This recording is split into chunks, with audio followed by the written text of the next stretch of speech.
एक छोटे से गांव में रामलाल नाम का एक किसान रहता था। उसके पास उपजाऊ जमीन थी, अच्छे बैल थे और मेहनत करने की ताकत भी।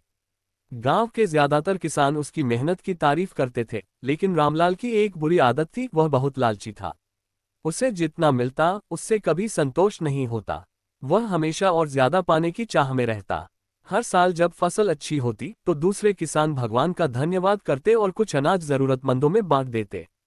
लेकिन रामलाल अपनी सारी फसल गोदाम में भर कर रखता। उसे डर रहता कि कहीं किसी को दे दिया तो उसका हिस्सा कम न हो जाए। गांव में जब अकाल या बीमारी आती और लोग मदद मांगते तो वह दरवाजा बंद कर लेता। एक दिन गांव में एक साधु आया। उसने रामलाल से कहा, बेटा, धन और अनाज वही अच्छा है जो दूसरों के काम आए। रामलाल हंस पड़ा और बोला, बाबा, दुनिया लालच से ही चलती है। जो जितना बचाएगा वही सुखी रहेगा। साधु ने कुछ नहीं कहा और आगे बढ़ गया। कुछ महीनों बाद रामलाल के मन में और ज्यादा लालच पैदा हुआ।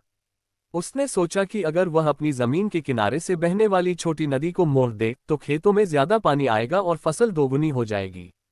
बिना किसी को बताए उसने रातों रात नदी का रास्ता बदल दिया। शुरुआत में उसे बहुत फायदा हुआ। उसकी फसल पहले से कहीं ज्यादा अच्छी हुई। वह अपने लालच पर खुश था और खुद को बहुत चालाक समझ रहा था। लेकिन प्रकृति को यह मंजूर नहीं था। बरसात का मौसम आया। नदी का प्राकृतिक रास्ता बदल जाने से पानी का बहाव बिगड़ गया। एक रात जोरदार बारिश हुई और नदी उफान पर आ गई। पानी सीधे रामलाल के खेतों और गोदाम की ओर बढ़ा। देखते ही देखते उसकी सारी फसल, अनाज और मेहनत पानी में बह गई। उसका घर भी आंशिक रूप से टूट गया। सुबह जब गांव वाले आए तो रामलाल रो रहा था। वही किसान जिनकी कभी उसने मदद नहीं की थी, आगे बढ़े और उसकी सहायता की। किसी ने खाने को दिया, किसी ने रहने की जगह।